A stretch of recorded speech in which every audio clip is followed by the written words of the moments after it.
मु नितिन गडकरी को 25 वर्ष हम जाने जड़े साधारण कार्यकर्ता भाव में संगे काम करते आम राष्ट्रीय अध्यक्ष थे से जिते महाराष्ट्र दलर अध्यक्ष थे ओडिशार दलर अध्यक्ष थी से दिन ठारू सांगे मोर संपर्क चमत्कार मंत्री जहाँ कहती ताहा करती जहाँ करेंगे नहीं तेरे कहती नहीं आज घोषणा आप लिखि रखी था अक्षरे अक्षरे पालन हम हजार हजार कोटी टंकार शिलान्यास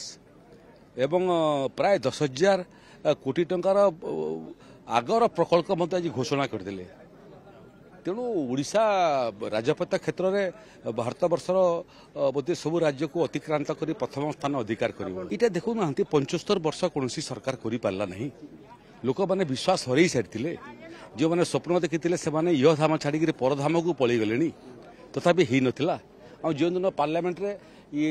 संपर्कर सेतु कथा मुझे उल्लेख कली हीराकुद बासच्युत लोक समस्या कथा उल्लेख कली मत निजे नितिन करके डाकिले जे मो पाखुआ बसिक करवा एवं 2 मिनिट भितर 275 कोटी टंका सैंक्शन कले 19-20 आज केबे हला 25-26 को आम पहुंचलुनी 5 वर्ष सरकार जाशुणी प्रकल्प को पैसा पाइबा पले कार्यकारी कले नहीं काले सुरेश पुजारी श्रेय नहीं किए श्रेय नब विषय नुह लोकों पाखे जदि सेवा न पहुँचो लोकों पाखे जदि विकास न पहुँचो मत लगुच या बड़ी पाप राजनीति ना जो मैंने पाप कले लोक ताकू दंड देले 3 वर्ष मु प्रकल्प बाबद ओबीसी कार्य कर ओबीसी माध्यम टेंडर होता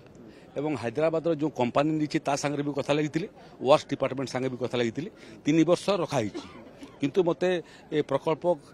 को करवा को जाउथबा संस्था कही 2.5 वर्ष भितर 6 मास पूर्व करके देव एकदम एकदम अपन पर्यटन स्थली हो ओडिशार श्रेष्ठ पर्यटन स्थली हो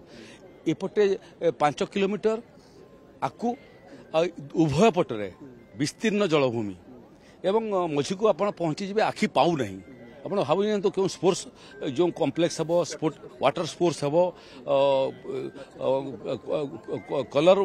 वाटर फाउंटेन हम लोक संध्यारे देखापी आसबे मत्स्य गवेषणा केन्द्र हम मछुआरा मान लगी योजना आम ये कार्यकारी करूँ जलसेचन